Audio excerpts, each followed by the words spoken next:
Hello, this is Solomon Davis, Right Side Trader. Today is January 21st, 2024, and this is my weekly market review, where I'm reviewing the Russell 2000 on a quarterly chart, monthly chart, weekly chart, and a daily chart. This is all for educational purposes only. As we all know, trading is risky. You can lose money at trading, so please check with your financial advisor. Please check with your significant other and make sure trading is something that is suitable for you. The Russell 2000, IWM, it is the one that's definitely struggling this year. It's actually hasn't nowhere near making a new high. It can't even break last year high. But let's zoom on in and take a closer look and see what's happening here. Let me maximize this chart here. Let me switch this up a little bit here. And there we go. All right, as you can see, the first quarter of the Russell here is starting off red. Like I said, can't even break last year's high as we're seeing, but it is staying above. It went down below pivot and it came back above pivot on these yearly pivots that I have here. That's one of the things that I look at. That's one of the strategies that I do in some of the longer term trades and stuff. Just sell below, sell above, take on, take off, based on what you're seeing there. No trade recommendation there, just one of the reasons why I have pivots on. I do like to use them in some of the trading strategies that I do. Let me zoom in here a little bit here on the. As you can see, let me do one other little thing here on the Russell. I want to zoom in here a few years back. As you can see back here, this one year when the Russell went up, it started making some really crazy looking candles here. You can see on the monthly chart there's a lot of doji-like candles, hammer candles, in a real tight range. I wonder if we're going to end up having a year like that this year, where the Russell really doesn't get too much higher and just ends up trading in a tighter range than it traded last year. That can happen. Anything can happen in the market, but based on what I'm seeing here right now with the Russell, how the other markets are making higher highs, heading up, the Russell tends to like to go sideways. As we can see, it goes sideways. It dropped down in the range and it goes sideways, and that can be happening here again this year with the Russell. We just got to, like you said, give it some time, see what's happening. That's why it's best to kind of like trade what you see happening in front of you. If you get profitable, kind of lock in some profit at times, and if it ends up not being what you expected on the profit side, but you made some money, take that money and then relook at things, because the Russell is one of those strange ones. Again, it likes doing this. This may not be a year where it makes the bigger swings like it did last year. It can end up being tighter swings like this, what it had a couple of years ago.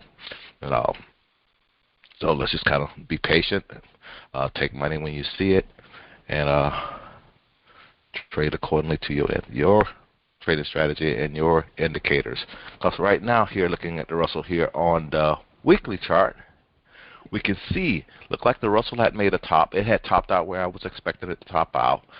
Then it ended up, when it ended up dropping lower than what I really expected, it closed this gap and didn't then continue to go down. It was off on this thing actually trying to join the rest of the party and go higher. So it was time for me to get out of some long trades that I had at the time, because I know it was right up underneath this area here, and just for me, trade other things.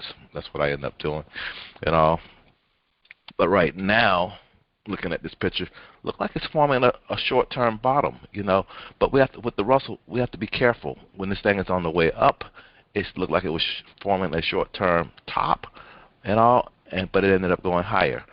Just learn to study that market, see what that market is actually doing. But the one thing here on the Russell, I'm going to zoom in a little bit more here where you can maybe see a little bit better. It made a doji here, and we're thinking maybe, just maybe, this thing was going to reverse at that time, but then it ended up going lower. But it pushed back pretty hard. These is the 50 and the 200 on this weekly chart, and this is why I like doing this. With the weekly candles and throwing my 50 and 200 on this particular thing, any line going to be right at some time in the market. It bouncing here off of this 50. It just happened to where it bounced at. But we've seen it before where it comes up to this 50 and reverse it. It stays along below this 50. Then it finally this is the 200, and it finally broke that 200. you know. But again, just having something on that chart kind of helps you, gives you some kind of reference point. That's about it. Uh, Here, these are monthly pivots. In this first month of the year, we did start off above pivot. I usually look to see the thing finish above pivot by the end of the month. I really don't expect it to drop below pivot like it did. When it drops below pivot, I do kind of expect it to come back above pivot before the end of the month. So with this candle forming right here, this hammer looking doji here, I do kind of expect the market to come back at least somewhere above pivot. But I don't know. You don't know. We're going to have to see how this week here go. We're coming up to the last couple of weeks, of the month, and see how this Russell plays out.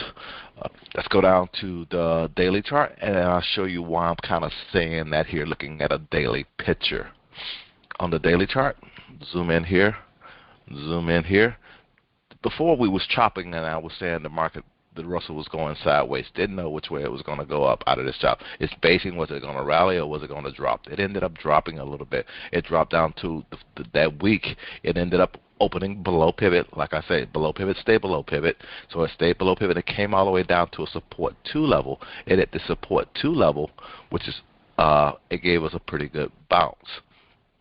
There was probably other supply and there was probably other demand in the market that also helped with this. There could have been other events that also helped with this. Like I say, these lines are just good points of reference and all. And again, it gets back to another one of the way I look at things, give you some way I look at things. I really didn't expect it to get back above pivot for the week, and it didn't get back above pivot. But what also is happening here, what's also is happening here at this time, we ended up looking like we may have made a bottom. This was kind of like what I call a pro gap and all. I think we had started trying to call it a right side gap when the market is going down, down, down, down. Then it gaps in the opposite direction of it actually is going, and then you actually get a confirmation candle. I think this, now I say, I think this market is going higher. That's why I say I can see this market maybe getting back up here and fighting this little area where it had a hard time, making up its mind which way it wanted to go. So it is possible that this thing may be reversing. We are getting higher lows and higher highs, higher lows and higher highs on the daily chart. Now it's just kind of us just to wait and see what's happening here. And that's all we can do. Try to just trade what you see based on your indicators and your plans and your strategy and make that money. And that's about all I really want to say here on the Russell. Hope you guys had a great week. Hope you guys are having a great weekend. And I'll talk to you next week. Have a good one. Bye.